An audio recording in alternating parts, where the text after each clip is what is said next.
Persaudaraan Matahari, Fraternity of Pure Light.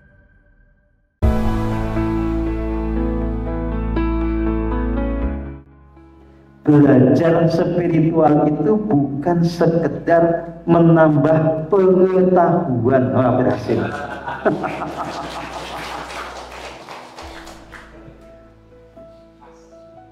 Bukan sekedar nambah data di dalam memori otak kita, tetapi belajar spiritual itu tentang transformasi, tentang bagaimana kita bisa mengubah diri kita dengan nyata.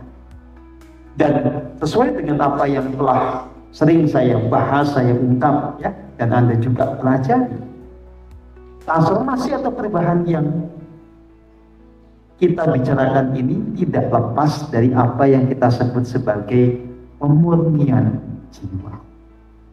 Tidak ada perubahan yang sungguh-sungguh fundamental kalau tidak terjadi pemurnian jiwa. Tepat pada titik inilah kemudian menjadi sangat relevan kita belajar tentang Sastra Jendro Hayuningrat Pangruwating Diyu. Sastra itu ajaran. Jendro itu merujuk kepada keberadaan tahta suci di Telenging Manah. Sastra Jendro itu ajaran yang muncul dari relung hati, ditangkap oleh rasa sejati, diolah oleh otak menjadi sebuah pengetahuan suci. Ajaran itu yang ditangkap rasa sejati di dalam keheningan yang bersumber dari Hingsun atau Sang Dewa Suci atau Gusti yang mempribadi, itu yang kemudian akan menghayukan, memperindah diri kita. Hayuningrat, rat itu bahasa lain dari jagat. Jagat itu ada jagat alit, ada jagat agat. Ada mikrokosmos, ada makrokosmos. Maka Sastra Jendro itu harus bisa mengindahkan mikrokosmos dan mengindahkan makrokosmos. Kalau soal mengindahkan makrokosmos, kita juga sudah lakukan gerakan ekoenzim, gerakan sigma fami, ya, gerakan konservasi makro seperti dilakukan oleh Pak Sabtoyo dan teman-teman di Malang Selatan. Itu bagian dari menghayukan makrokosmos, mengindahkan makrokosmos, menyembuhkan segala luka di bumi.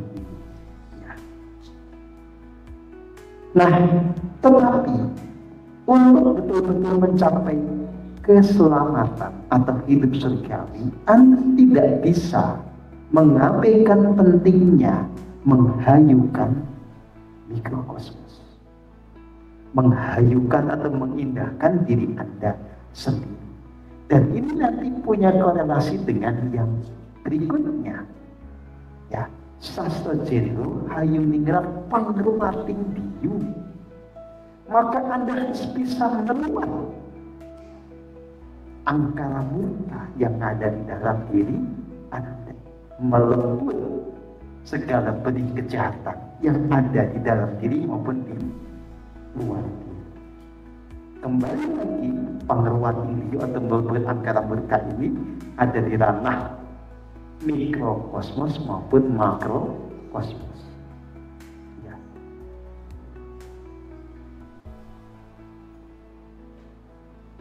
Tentu saja yang paling mendasar dan ini prioritas adalah Anda membereskan, melebur atau meruat diyu atau watak angkara di dalam diri Anda sendiri dulu.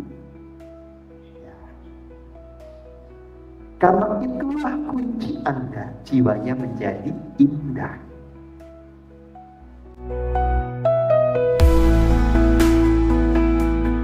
Sastra Jendro Hayuningrat Pangruwating Diyu mulai dari mana ini? Mari kita bahas. Ada dua metodologi sebetulnya, ya. Metode yang pertama itu itu kita konsentrasinya pada laku hening. Ya. Jadi pokoknya tekun saja menjalankan laku hening, baik yang formal maupun informal. Karena ketika kita intensif melakukan itu, kita menjadi secara berkesinambungan, nyambung dengan ingsun atau Gusti Rilung hati, akan terjadi mekanisme yang natural untuk berubah diri. Dan itu yang saya lakukan. Jadi saya nggak banyak mikir, nggak banyak ada kerja psikologis gitu ya, karena saya fokus di situ. Tetapi ternyata metode ini tidak bisa begitu saja diterapkan pada semua orang. Ya, saya harus jujur mengatakan begini ya, metode ini cukup efektif pada diri saya karena dua alasan. Satu, saya heningnya itu rajinnya di atas rata-rata. Tetapi kejahatan saya itu tidak di atas rata-rata. Jadi walaupun waktu itu saya belum tercerahkan, tapi saya masih masuk kategori orang baik-baik. Jadi yang nggak ada yang namanya watak curas ya, apalagi dengan sengaja menjahati orang lain. Jadi walaupun belum tercerahkan sudah tercetak secara natural, ya lebih banyak ulusnya, ya cuma bodoh aja gitu. Nah, ketika dihajar dengan laku hening yang konsisten, ya, dengan teknik yang tepat, yang terus-menerus sehingga prosesnya menjadi membaik, maka jejak-jejak keangkara murkaan itu menjadi sirna secara otomatis.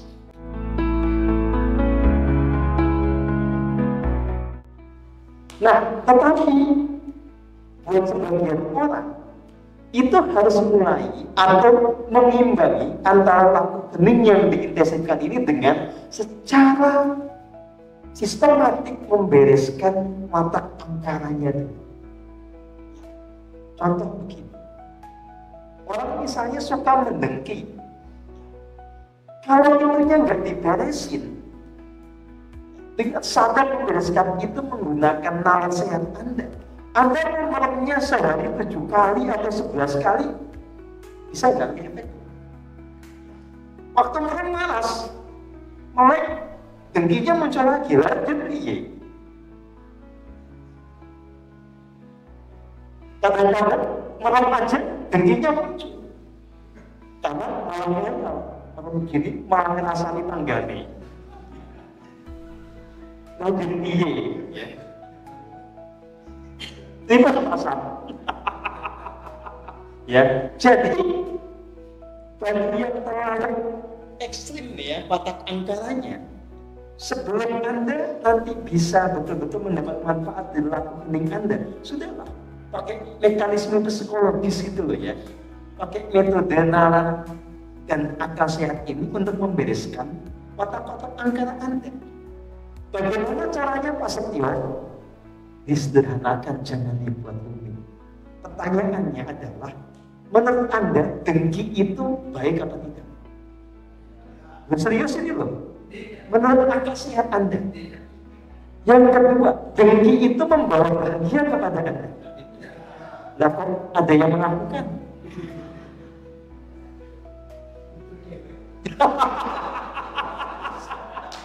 Muncul dewe, kan Anda yang bikin kok. Ya nggak muncul dewe. Ya, memang gini ya. Setiap orang itu kan punya benih keangkara murkaan di samping benih kebajikan. Nah, kita sudah tahu bahwa yang sayap ini di sayap benih keangkara murkaan itu ya pancen Allah, pancen orang becik, pancen salah ya, memang jelek gitu ya. Nah, yang membuat ini kemudian nanti bisa membesar itu karena ketidakwaspadaan, karena kita hanya membiarkan itu. Kan sebetulnya itu bisa dipotong. Kalau Anda memang tahu bahwa itu nggak bagus, kenapa dilakukan? Karena kan bisa ditarik lebih jauh ya, untuk tindakan-tindakan yang lebih ekstrim, misalnya nyolong. Ya. Kan lebih banyak yang iri dengki ketimbang yang nyolong kan. Padahal masalah nyolong itu kan sebetulnya pada diri kita pasti ada. Cuma kalau nyolong mikirnya tambah panjang. Yang konangan digebuki. Kalau iri dengki kan orang konangan. Dosa. Ya. Jadi kita tidak mau mempertimbangkan efeknya. Padahal kalau kita mempertimbangkan dengan jelas tadi, sebetulnya kita punya kuasa untuk mengendalikan sikap kita. Makanya saya bertanya pada Anda, katakanlah Anda nggak usah kenal dingin ya, nggak usah kenal merem gitu ya, nggak usah kenal diem gini ya, pakai akal sehat aja. Anda mau nggak terus-menerus ada dalam sikap dengki itu? Orasnya kan nggak mati. Pertanyaan kedua, sebetulnya bisa nggak sih Anda hentikan itu? Bisa kan? Di titik ini tiap muncul, apa nggak sih? Banyak yang gampang. Ya. Begitu muncul, mulai mikirin tetangga, tapi dalam konotasi yang destruktif gitu ya, malah meri, dengki, kepada sih. Oh iya, daripada Anda hanyut dalam itu nanti dikeplak sama alam semesta ya. Dia gini ya, kalau nyolong gitu kan takut digebuki wong. Ini dengki itu nanti pada waktunya akan digebuki sama alam semesta. Cuma karena nggak nyata langsung gitu ya, kan nggak takut. Nah maka Anda harus membuat tindakan ekstrim sendiri. Pokoknya begitu itu dengki keplak gitu kan. Nah, kalau nggak gitu caranya gimana coba? Susah. Jadi Anda mengambil tindakan-tindakan yang ekstrim. Nah sebetulnya akar dari iri dengki itu karena banyak nanya, banyak berprasangka. Karena membayangkan orang lain itu lebih bahagia, orang lain itu nggak ada masalah. Nah makanya selain pas iri dengki itu dikeplak ndase dhewe, pas nanya dikeplak aja. Kita coba eksperimen deh tukang ngayal ini ya. Yang ngayal keplak gitu ya, catat sehari berapa kali keplakan. Begitu keplak tulis satu ya. Ini apa seket limo. Swida ya. Tapi cek hari berikutnya masih nggak kapok apa enggak? Ya.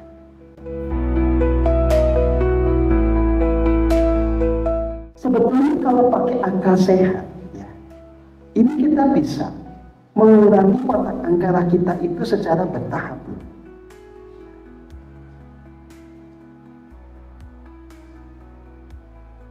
Kan ini sebetulnya soal kemauan. Kalau panjenengan punya tekad kuat, pasti bisa. Termasuk nanti yang membantu itu adalah perenungan. Misalnya gitu, ambisius plus serakah. Pertanyaannya, Anda yang pernah hanyut dalam dua watak ini, ada nggak yang merasakan kebahagiaan yang penuh?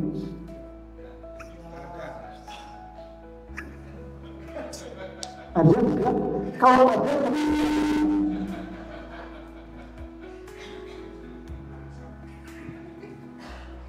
jadi Anda yang pernah mengalami ini, hasilnya apa Pak?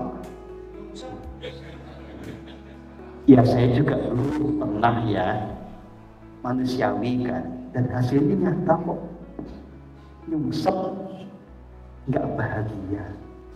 Karena itulah kemudian, walaupun dulu saya belum kenal hening, saya kapok. Nah, maka saya pertanyakan pada Anda semua, bisa nggak Anda nilai watak jahat Anda sendiri, dibereskan satu-satu? Bisa nggak? Bisa gitu. Kalau perlu ditulis itu. Kalau perlu, kalau zaman dulu kita lagi suka banyak trending tuh kan, Pak, kan ada kertas warna-warni itu. Tulisin aja setiap kertas itu satu watak angkara kita, kemaki gede, tulis iki awakku kayong ini. Ya. Kemaki, ambisius, serakah, iri dengki. Katakanlah memulai proses ini ada 9 kertas. Bisa enggak Anda setiap hari merenungkan itu, kemudian membuat sebuah mekanisme tekad untuk tidak lagi melakukannya? Bisa enggak nanti kemudian Anda dengan akal sehat Anda, setelah sebulan dari 9 itu tinggal 2 kertas misalnya. Ya. Itu adalah penerapan Sastro Jendo Hayumingrat Pangerwating Diyu, supaya Anda itu jiwanya tidak menjadi raksasa. Jadi Sastro Jendo itu bukan ilmu kadigdayan, bukan juga sekedar ritual-ritual simbolik, tapi Anda nggak mudeng maknanya.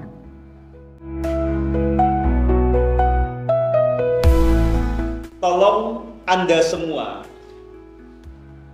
ingat kembali, mengerti kembali apa yang telah kita bahas di masa lalu tentang apa yang disebut sebagai lingkaran malaikat, sebagai antitesis atau antidot dari lingkaran setan. Ya. Mereka yang tidak pernah maju dalam kesadaran spiritual itu kan terjebak lingkaran setan. Di satu sisi selalu hanyut dengan watak angkaranya, di sisi lain mau hening kayak apa juga tidak bisa punya kualitas yang baik. Meremnya sih iya, tapi ngayalnya luar biasa. Dan kenapa disebut lingkaran setan? Karena memang antara watak angkara yang ada pada diri kita dengan ketidakmampuan dalam hening ini berkaitan. Semakin Anda sering hanyut dalam watak angkara, semakin Anda susah untuk hening. Sebaliknya, semakin Anda tidak bisa hening, semakin Anda tidak bisa punya kualitas hening yang baik, semakin sulit Anda membereskan watak angkara. Njur piye? Mubeng-mubeng ra cetha kan? Gimana Pak Sab coba? Itu yang disebut kita akhirnya terjebak di dalam roda samsara. Nah, maka harus ada sebuah terobosan untuk Pangerwating Diyu.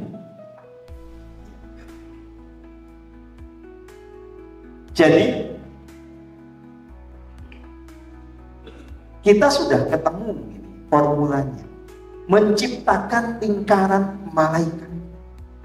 Jadi kalau Anda kualitas heningnya tidak bisa dengan mudah dinaikkan, Anda tiap mau hening gampang sepaneng atau malah hanyut dalam khayalan meski mata terpejam, maka Anda harus buat terobosan.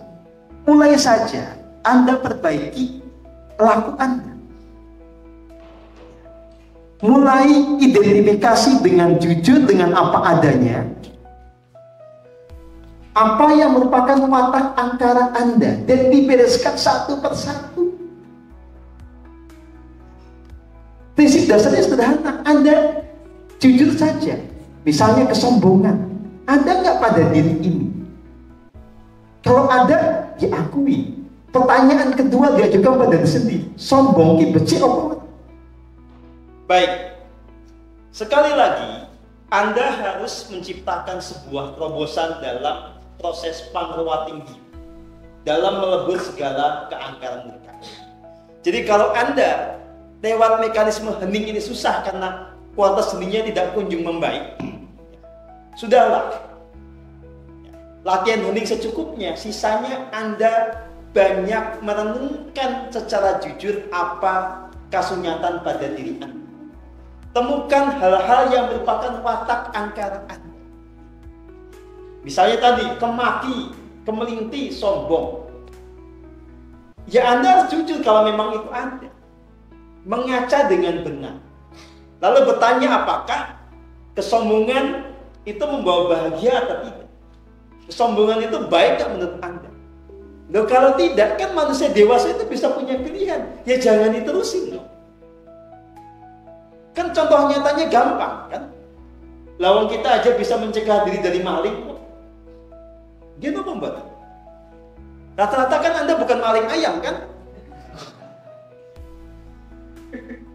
Iya, artinya maling dalam segala bentuknya pasti godaannya ada pada diri kita. Oke.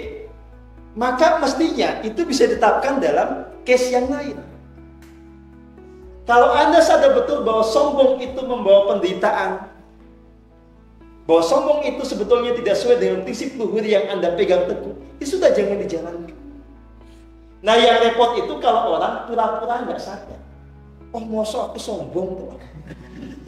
Orang ngandel, loh piye toh? Piye Mas Dudi? Nah, soal kejujuran diri ini menjadi sesuatu yang sangat mendasar. Tanpa ini laku spiritual nggak akan jalan.